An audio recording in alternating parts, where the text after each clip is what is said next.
Hi, I'm Justin. Also, I hate the way my voice sounds, so if you can do whatever Photoshop does to voices, make me sound awesome. And this is my lovely friend, The beauty in the eyes of the beholder, and it's just about getting into the seat of being the beholder. Hayley. I don't think you have to be particularly perceptive.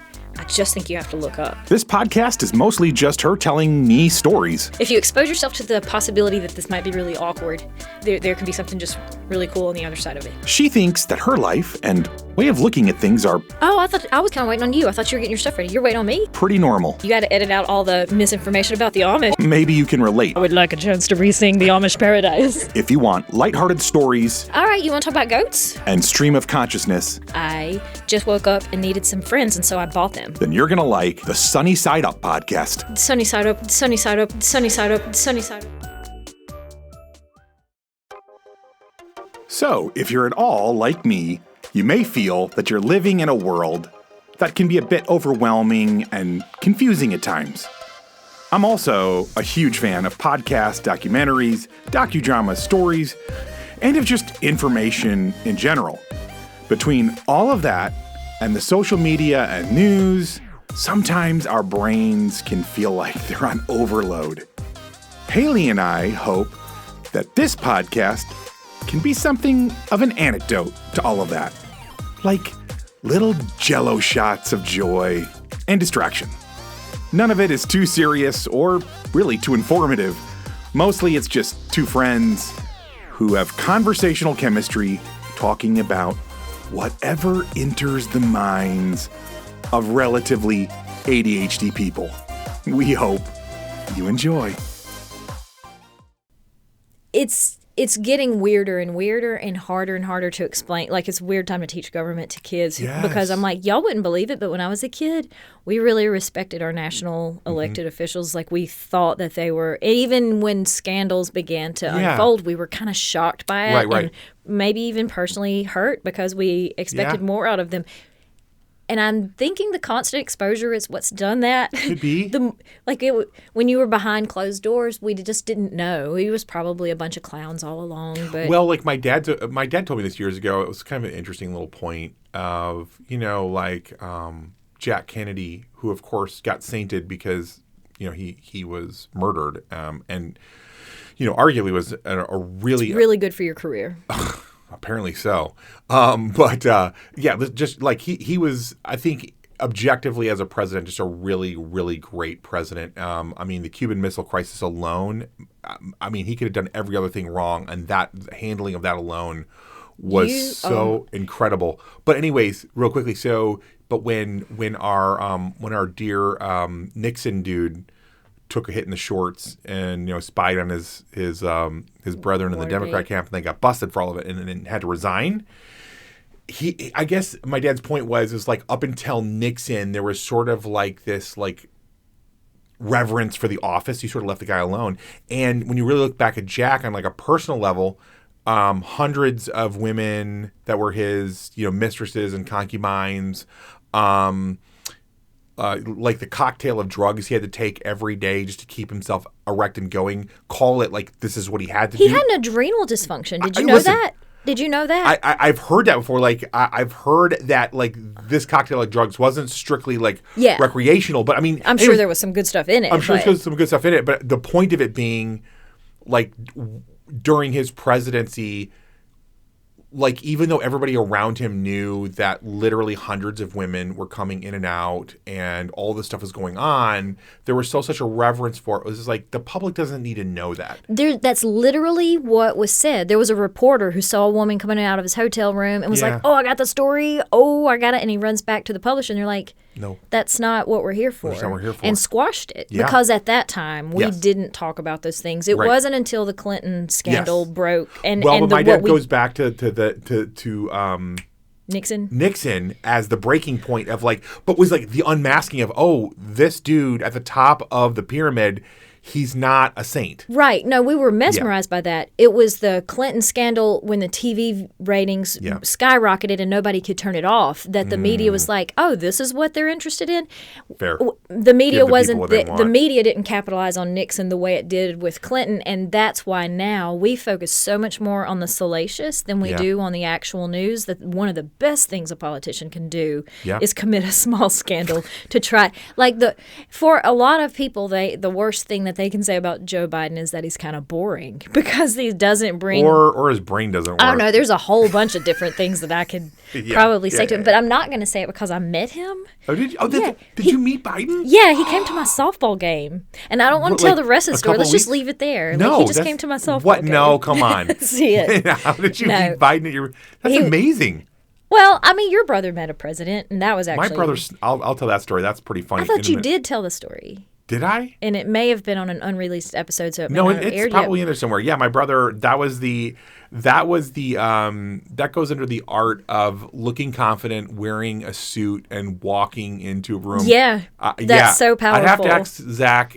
I don't want to exaggerate, but there was at least one president, if not two. I think both Bushes were in a small tent with Secret Service and people. And I remember the tent was not big. Like this was a whatever you do it with 40 by 80 tent or something. And he just breezed by all of the security and everything because he was like, I'm going in that tent. And I was like, you'll never make it. And I watched his happy ass walk right into that tent.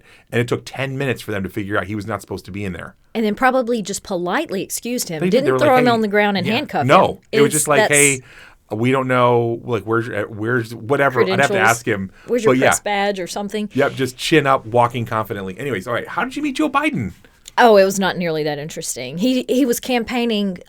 This would have been 2005-ish or 6-ish, whenever he was trying to get the presidential bid, which Obama ended up getting that presidential bid. But early on in his campaign trail, pulls up in a bus to our law school softball tournament / crawfish boil. So when he steps off the bus, and it had stormed so badly the night before that you couldn't even hardly play softball. It was so muddy. So I'm covered in red dirt head to toe, smelling like crawfish, which I don't even eat because I don't like things that still look like they're in their bodies. But I'll eat crawfish tails.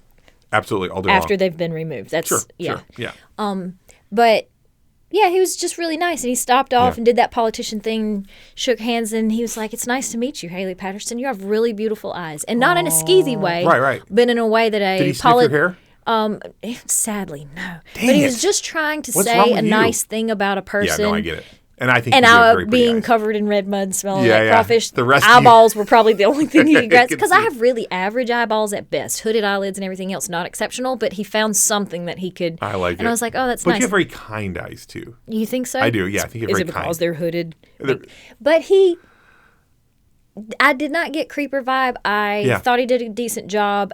What I really like about Joe Biden now, is not much because I so dislike this treatment of the Israel-Palestine conflict. But a thing that I respected about him prior to being furious about the Israel-Palestine conflict was his wife has continued to work as a junior college English instructor throughout her tenure as vice president, first lady, and second lady. I didn't know that. She's the only first lady to ever be gainfully employed. She might be the only second lady to have ever been gainfully employed. Really? She still teaches English at this moment. Are you serious? I don't think she's retired yet. It's possible she retired this year, but yes. Isn't that That's crazy. I did not know that. She feels like she's a teacher at her core, and that's her passion, and she's continued to work.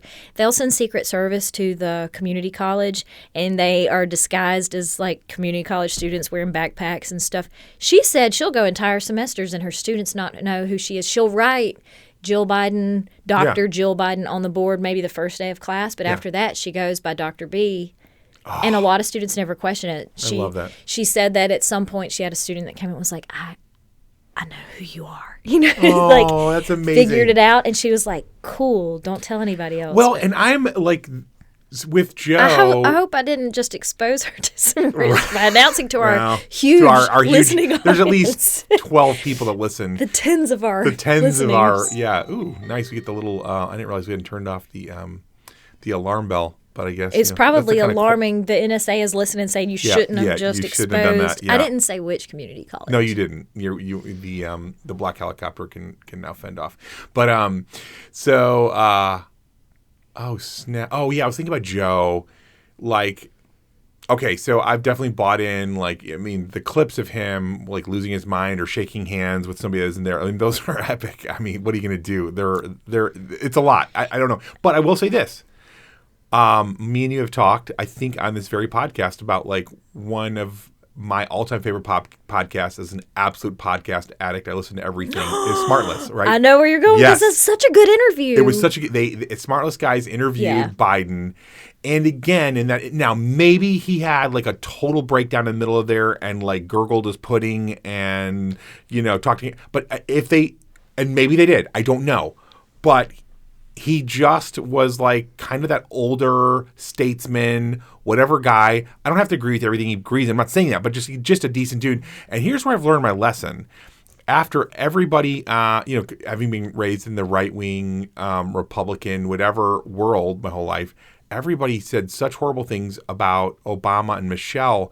And after they got out of office and I started just listening to them more as people, I'm like, thank you. Why in the world did I hate on them so hard? 100%. Yeah, I feel like a total heel now. That was my experience also. Yeah, so now I'm like... I need to give fair consideration to this person while they're still in front of me. Yes. It's tough. Okay, so along that same vein, Joe Biden has a stuttering condition. Did you know that? Yes. Has a speech impediment. Yep. Joe Biden has had brain surgery on a part of his brain that affects his speech. Not his ability to think, but the part. Sometimes what you're thinking in your head has to get through your mouth. And if I struggle with that. You've ever communicated with a stroke victim? Right. Like they'll be thinking of a word and they'll say a word and it's not the same thing they're thinking. And they're super frustrated because how is this getting mistranslated? Because thinking it's like pushing a button in a different thing, and you're like, how is this happening? I'm doing this button, but that action is happening. Joe Biden's brain surgery, and I think he's had two due to was it stroke? I don't even remember what the situation was, but one of them they didn't expect him to pull through. It was like really touch and go. Wow. So if his speech is a little flubbed from time to time, I'm so not bothered by that as long as his actions still are what they should be. Has he tripped and looked a little bit feeble? That seems to have, and am I bothered by that? Not really. I mean, if you're the leader of the free world, I assume that your Secret Service can handle with. Like, I'm not expecting the President of the United States to defend me with his bare hands. Right, fair. So his physical acumen is less concerning to me than anything else. But I will also add some of those clips where he's losing his words and he sounds absolutely crazy. Sometimes he does, but again, legitimate speech impediment situation going on there. But sometimes you need to watch the whole clip to understand the context, because there was one where he was quoting Donald Trump, and they took out the segment of him, and he's saying something about airplanes and the American Revolution, and he sounds, and everybody's like, what an idiot, and all the conservatives are sharing it. He was making fun of something that Donald Trump had said in a real legitimate in a rally. He says it, and it's coming straight out of that man's brain. And yet it's his fans who are making fun of. And I'm like, oh my God, go back and watch the whole clip. Oh God, no, he's gonna win, man. You know he's gonna win. I will say, I've seen Idiocracy. He will probably he's win. absolutely going to win. And I've told this to my sweet dear mother, sweet dear Jewish mother, who tried to raise like rational human beings, all of her children. I'm the closest to moderate, and I'm probably like moderate right. The rest of my family, brothers and sisters, our little homeschooled asses, they're all just as conservative as can be. Love Trump. Trump is great, right? So any multi-level marketing folks in that? No, they're sometimes all thankfully those go together. They're not. They don't deal with that nonsense. They're mostly entrepreneurs and stuff. Hello, lovely friends. Thank you so much for hanging out with us. And it would mean the world if you would tell other people about this podcast, and maybe even spam your social media accounts with just how much you're enjoying it. If you are, of course. Also, commenting and rating us on whatever platform you're downloading or streaming from is incredibly helpful to a little startup podcast like this one. On the other hand, if you are dissatisfied with your listening experience, please leave all of that hate on someone else's podcast. Just maybe to confuse them a little bit, right? But most of all, we hope you keep looking up and looking for the sunny side of life.